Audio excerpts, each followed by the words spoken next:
In this video, we're going to begin the section on implicit differentiation, but first we want to know what an implicit function is, and that's what this first video is going to center on.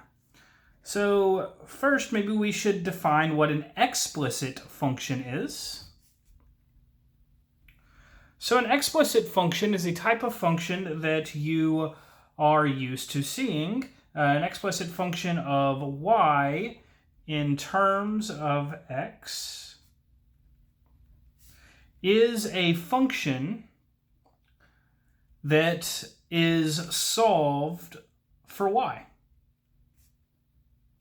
for the dependent variable y. Now, what does that mean, or what is an example of that? So such as, maybe we have the function y is equal to the square root of 25 minus x squared, right? We have a function here, it is solved for y, so we just have y is equal to root 25 minus x squared. And here, in this case, this is something that we can take the derivative of. We know how to take the derivative of that. Well, we're going to write out a different type of function here, an implicit function, that we will learn in the next video how to take the derivative of. So an implicit function is a function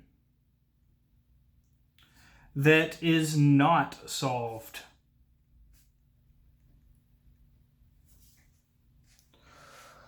for its dependent variable.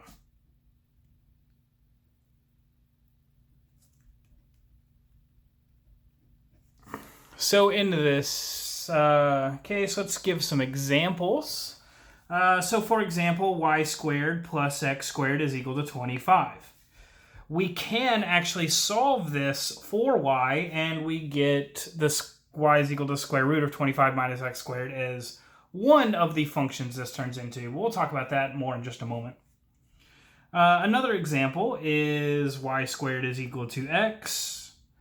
Maybe another example is 2x cubed minus 3y squared is equal to 8. And in each of these cases, we could solve for y. We're going to get two different explicit functions, though, depending on whether y is positive or negative here.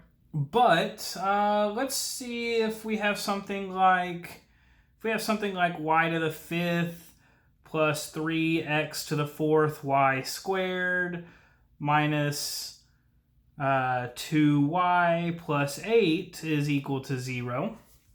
Well, something like that, we very likely cannot solve for y here.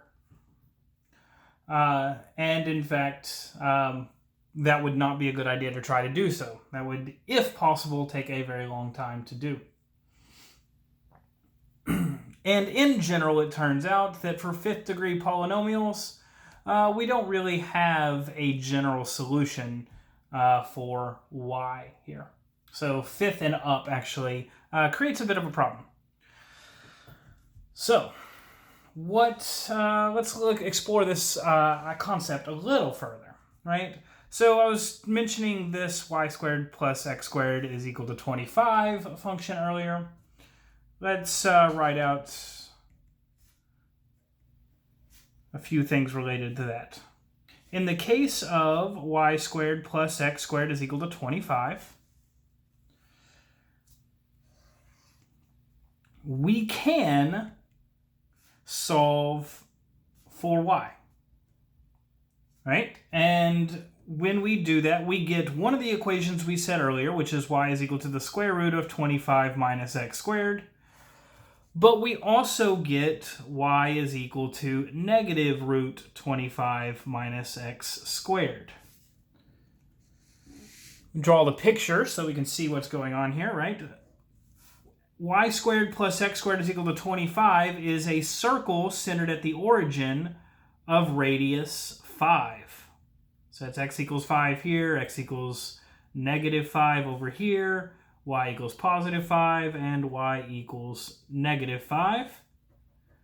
And so we get to this circle. The top half is y is equal to root 25 minus x squared. The bottom half is y is equal to negative root 25 minus x squared.